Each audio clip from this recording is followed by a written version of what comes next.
General Motors was founded in 1908 by William C. Durant and would grow to be one of the world's largest auto manufacturers in the world. It was founded in New Jersey by Durant, who was a high school dropout. He also owned a horse-drawn carriage company before he incorporated General Motors. He actually hated the thought of cars, but he still created the company because he had an ambition that it would grow to what it is today. He knew he could he started out with about $2,000 in capital and turned it into a multi-billion-dollar company. General Motors did start from a small $2,000 investment. That's all he owned from his horse-drawn carriage business, and he used that to turn it into his new business. He turned that into a car manufacturer that today employs over 212,000 people. I will discuss what General Motors has done in their 111-year career this year, how General Motors was created, and the effects General Motors has had on our nation and our economy. To start off, I would like to explain to you just a little bit of what General Motors is. General Motors is a massive auto manufacturer here in the United States. They put out millions of cars a year for the people of America to drive, and actually globally. General Motors became so big from their ownership, and they had so many different brands of vehicles under their roof that they manufactured. They are a publicly traded company. They have about 610.5 million shares outstanding that people own in the company. They accumulated those brands by purchasing them, and they created new labels for the vehicles, and they just were trying to expand too big too fast. General Motors was their most well-known brands are Buick, GMC, Chevrolet, Cadillac. They're not so well-known brands or discontinued brands would include Saab, Pontiac, Hummer, Oldsmobile, and Oakland, which was one of the very first vehicles they had way back in the day. Their two best-selling brands are Chevrolet and GMC. Chevrolet obviously takes it number one as being the best-selling. General Motors' expansion into so many brands did cause them some headaches and some financial trouble. General Motors invested so much into the other companies and car brands that they forgot to make sure that the vehicles they were putting out were high quality and that people would like them.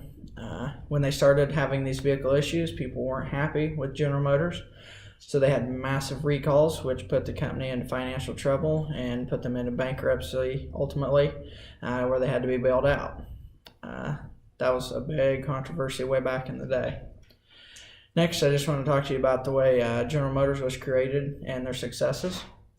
Under the leadership of William C. Durant, the General Motors Company was founded to consolidate a few other car companies back in the early stages of vehicle manufacturing. He just wanted to make a large company that produced, thousands upon thousands of vehicles.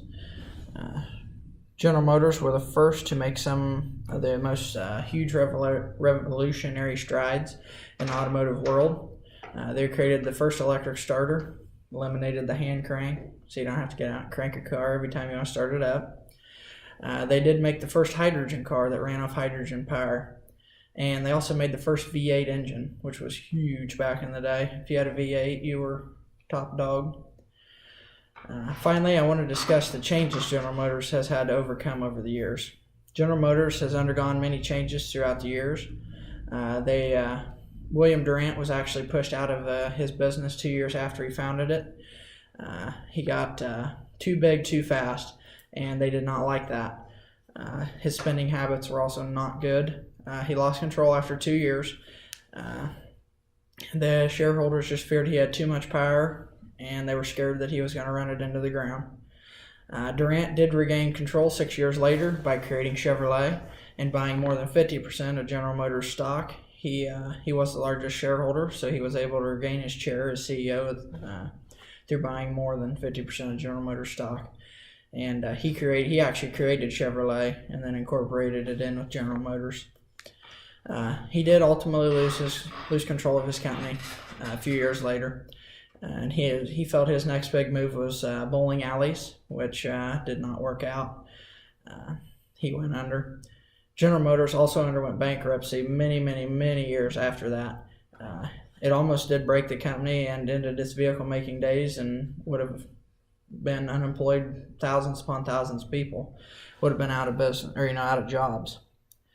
General Motors did make it through these hardships to serve us with vehicles that we can depend on and are reliable on the road.